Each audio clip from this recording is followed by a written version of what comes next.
Hi, this is Mike Eilon with Greek University. Welcome, everybody. I've actually decided to call these new interview segments Fraternity Foodie because there's really nothing like food to bring people together. So we're going to tackle some really difficult conversations in some of these upcoming interviews that we have scheduled. And we're also going to get the scoop on what our guests like to eat and where we can go to get it. So stay tuned. There's going to be some great stuff coming for you. So my first guest on the show is actually the perfect guest to get this whole segment started. Her name is Kalinda Fisher. And Kalinda and I, we actually met as mutual alumni of the University at Buffalo because we both live outside of the Nashville area. We're both in Franklin, Tennessee.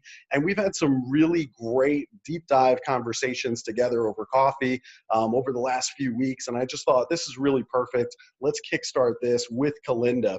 So I know, Kalinda, I know you have a great relationship with many of the University of Buffalo alumni here locally. It's not just me.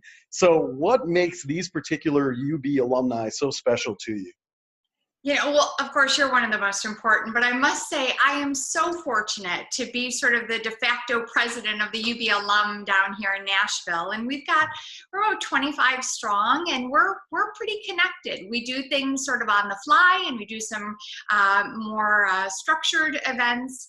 But connecting with people that come by way of Buffalo, it's a really good thing. There's good people up in Buffalo and good people that have come through the university. So it's been wonderful to really reconnect and rekindle those relationships and kind of trudge forward together down here in Nashville.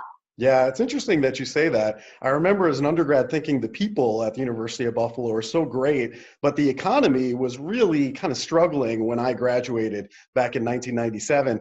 And I always wished if I could just take all the people and then move them with me to some area of the country where business was flourishing, then I would be in heaven. Yes. Because I agree with you. It's the people that really made UB great. So. It truly is. It truly is. Absolutely. All right, good. Now, I know your undergraduate degree, also your master's degree is also in sociology from the University of Buffalo. So that no doubt has shaped how you look at the world. So how does your educational background tie into what we're seeing in America today? I've always loved my degree. I love the process of getting my degree. I've used my degree every day of my life, but I'll tell you, there is really no time like the present to be a sociologist. It's been a really incredible opportunity to watch how people are interacting. And very often, as a sociologist, you believe that your social surroundings really influence thought and action. And so watching how, say, social media has influenced things and the media altogether, it's been an interesting time to kind of just take a step back and watch how we're all progressing through this new way of interacting and communicating. But we're doing it. We're going to get through it. That's good to know. All right, that's good. Now, I know that you have a huge list of clients that you've worked with over the years. Very impressive. We're not going to get into name dropping or anything like that. But I think in working with these large companies, and you've also started some panel work for them as well. So has anything surprised you with the work that you've done with these clients? For me, I'm thrilled to be where I am after 20 years with Advocate Market Research. I have maintained a lot of clients that I've had for 20 years, but very often the work that I used to be more project in scope. So you do, a set of focus groups, or you do a quant study, or you do segmentation, or you do something with a client. You kind of maintain it, and there'd be all these one-off ad hoc projects. As of late, over the last few years, I've really developed a new way to work with my clients, and for my clients to work with their key influencers and their key audience, their consumers, their patients, their docs, whomever is on the other side of the relationship, by way of panels. And the way that we do it is we work with our client to set up a panel that helps them have an ongoing conversation with that stakeholder to make sure that you're building a relationship and you're making sure that both parties have a voice in the relationship, and it strengthens it, and it makes it just a little better for both parties involved. So the panel work that we've done here at Advocate really is something that I'm really proud of, because it's all about communication, and it's all about consistency of communication. So it's been a great thing. That's great. This sounds amazing. And so clearly right now, I think there's a big divide in America. I think we can both agree that depending on which news station you might be watching daily, I think you're getting two totally different perspectives, two different lenses that we can both look at the same set of facts, but draw two different conclusions almost, depending on which news station you happen to be watching. So do you think it's actually possible for us as a country to come together as one united people? Is that possible? Because I know a lot of people right now are thinking, I don't even think this is repairable. Yeah. Yes. Yes is the answer. And I'll tell you why. Because first off, we need to be careful with the rhetoric of the day. We need to be careful with some of the key talking points that are kind of being put out there consistently. And we need to realize that at the end of the day, well, we have differing opinions. We can disagree without being disagreeable. There can be polarity without division. And yes, we can do it. And it's kind of on us to do the research on our own and make sure that we aren't sort of living in a bubble, and we aren't listening just to sort of one perspective, that we're gathering information from a lot of different places, and using our own gray matter to sort of synthesize that and build our opinions and make sure that we're looking at the entirety of the world, not just one lens. Mm-hmm. I remember in the 2016 election, certainly at that particular time, I noticed on social media that there were these two divides. And I started noticing that people were literally defriending people, whether it be on Facebook or pick your social media platform. They were defriending people that maybe they've known their entire lives. I'm talking 10, 20, 30 years worth of time together, defriending them because they couldn't agree with them in terms of whatever their opinions were on politics. Why does that happen? Why is that occurring? And it's still happening even to this day. Because we've forgotten how to do it. We've forgotten how to have conversation. We've forgotten that we don't have to all have the same exact ideas and the same thoughts and the same opinions. And we've forgotten, like I said, that we can disagree without being disagreeable. And what's happening is people are almost overly PC, if you will, and saying that conflict in and of itself is a bad thing. But conflict in and of itself is not a bad thing. And we need to have the discourse. We need to have the back and forth. But there's this thought right now that everyone needs to be sort of non-conflictual, and everybody needs to sort of be kind of standoffish, and everyone needs to let everybody have their space and not offend. But we're forgetting that conversation doesn't offend if you do it the right way. If you can deliver your opinion with humility and you can listen with respect, we can have these differing opinions, and we don't need to back off. We don't need to defriend one another, because you know what, at the end of the day, Mike, we really need one another, and we really need one another's opinions to make sure that we're formulating a more cohesive view of what's going on in the world today. So I challenge everybody not to defriend one another, and maybe step back from social media and have a one-on-one and face-to-face with people, and realize that at the end of the day, we're all just humans trying to get from point A to point B, and we've got a lot more in common than we're being led to believe right now. That's a really important message. I like that a lot. I saw you on the news a number of months ago, and I've since gone back to watch that a few different times. I know it was recorded. They were talking about the Great Reset. So tell me, what is the Great Reset? Why did you start it? Why is that important to you? It's a really exciting time, Mike, and it was not intended, by the way, to be what it is, but it's really become its own thing, and it's sort of taken on a life of its own.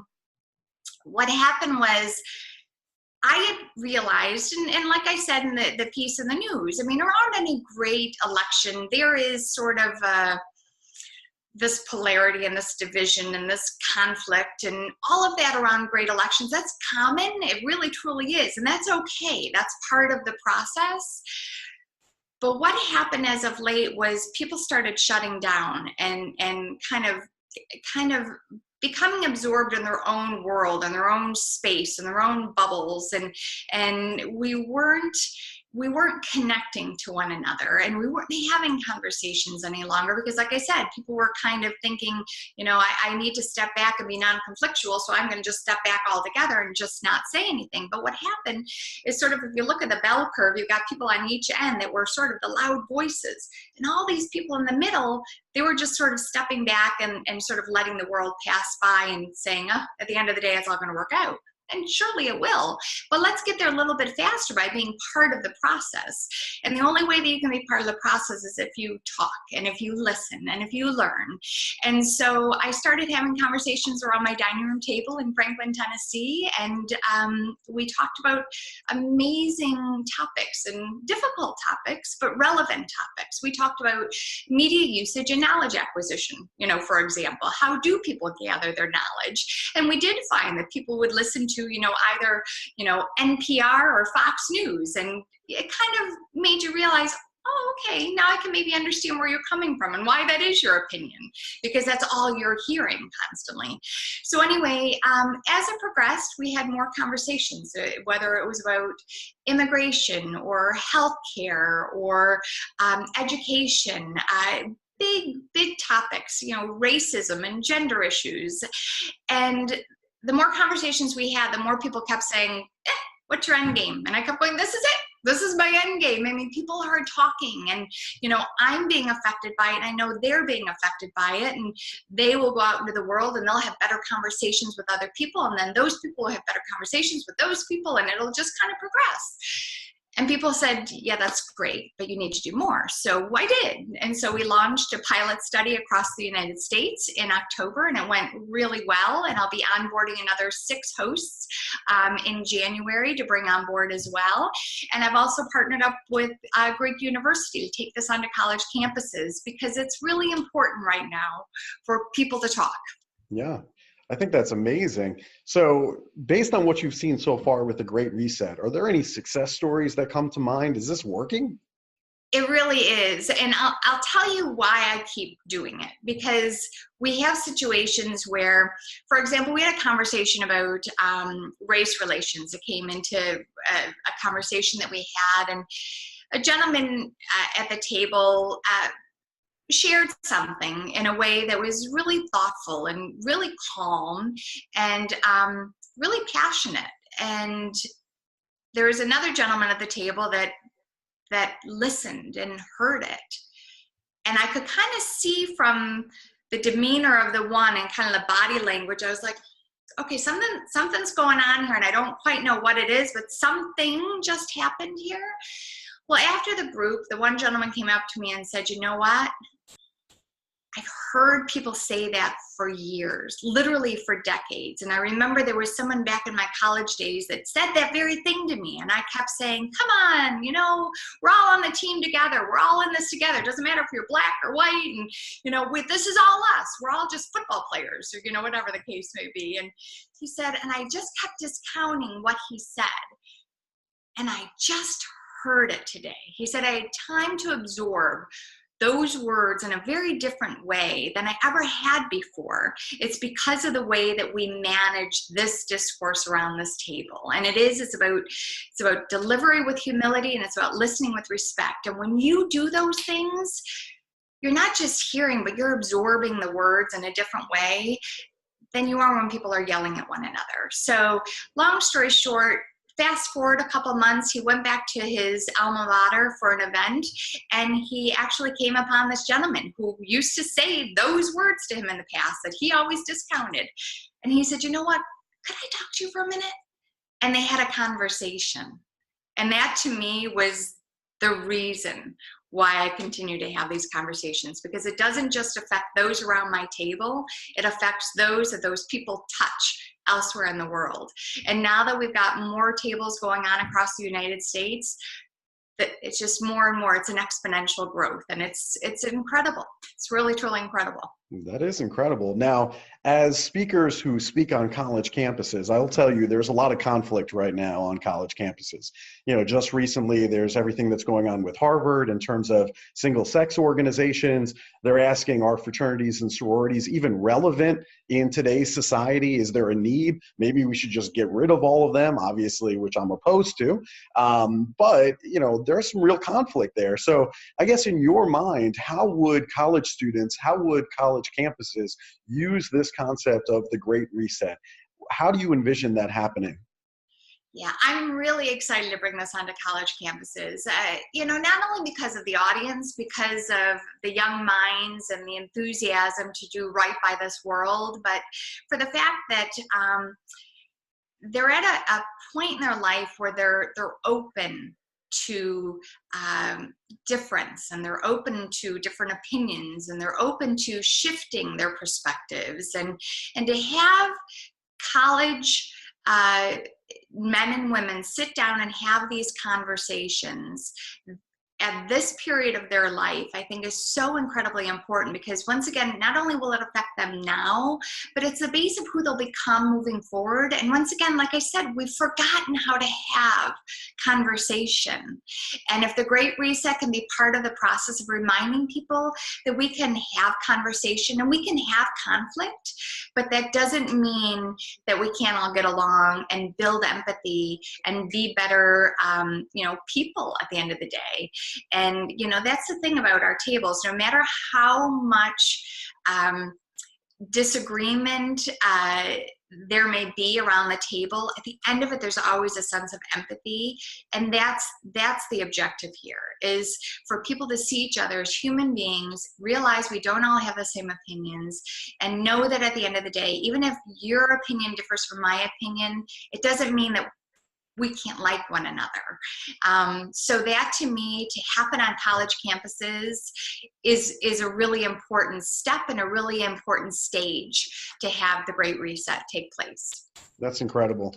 I certainly have a lot of friends that I disagree with, but I still consider them close friends, and it's okay that we disagree. So for me, it's really helpful to hear. Now, you're a professional. You're certainly a great moderator. If we were to bring the Great Reset to a college campus, is this something that after you leave campus, that they're actually prepared to do ongoing after you leave? Yeah, so I kind of call it a sort of an introduction and a moderating 101. And really, moderating comes down to just realizing that you're not participating in the conversation, you're really encouraging the conversation. And as long as people can come to the table and be at the head of the table and manage these conversations in a way that is encouraging and non-participatory, we're going to have great conversations across campuses across the United States. I am certain of it. And the great thing is that I, as you may well be able to tell, I'm incredibly passionate about the Great Reset, and I am here 100%, so that as people come and they're on board onto this process, they have me that they can come to and say, Kalinda, I'm thinking of X, Y, or Z. How do I do this? And I'm happy to help. And the great thing is, once people do come on as a host, they're given all the tools that they need. They're given the guide to the conversation. I manage all of the surveys, pre and post. They don't have to do any of that. They need to sit at the end of the table and encourage civil discourse. Wonderful. And it's going to be great. That sounds really good. Now, I'm a foodie. I love really good food. I love traveling all over the country. So tell me, what is your perfect meal, and where can the audience go to get it? Okay, so FYI, there is no one place in Nashville. I mean, there are so many places to eat. We've been here 11 years, and I am an absolute foodie. And I will tell you two very specific, 2 out of 20, quite honestly, but I knew we had a limit on time.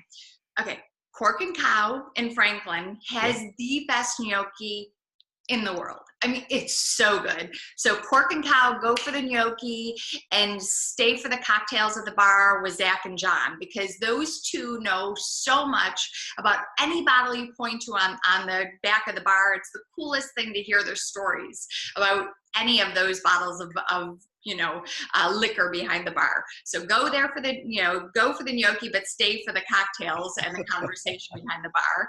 And then the other one, without a doubt, is Etch. I don't know if you've ever had their cauliflower, but it is out of this world.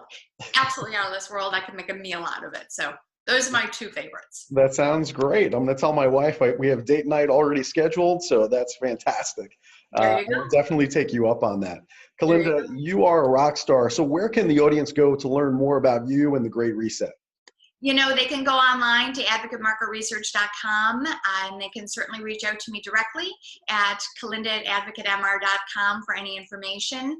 And I'm one to talk. I'd love to talk to you. I'd love to listen to you. I'd love to hear what people need and want and be a part of making that happen. That sounds great. I know you're really active on LinkedIn and on Twitter as well, so they should follow you there. Twitter's great, and that's a great place to go to. Thank you. You can go to Reset Great on Twitter and follow everything that's happening with the Great Reset, and it's been so fun. We've got really passionate teams across the country, and they've kind of named themselves. We have one, for example, called Team Ellicottville that's really excited about things. We've got another one on the West Coast, and so it's really fun to kind of watch the process of the Great Reset. So go to Reset Great on Twitter, and I'll keep you up to date.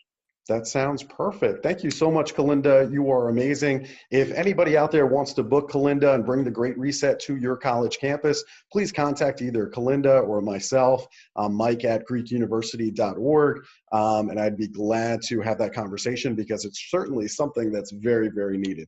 So we appreciate all your time, Kalinda. And to the audience, we look forward to welcoming you on an upcoming edition of Fraternity Foodie, so be on the lookout for the next episode. Thank you so much, Kalinda, and thank you to our audience. Bye for now. Thank you.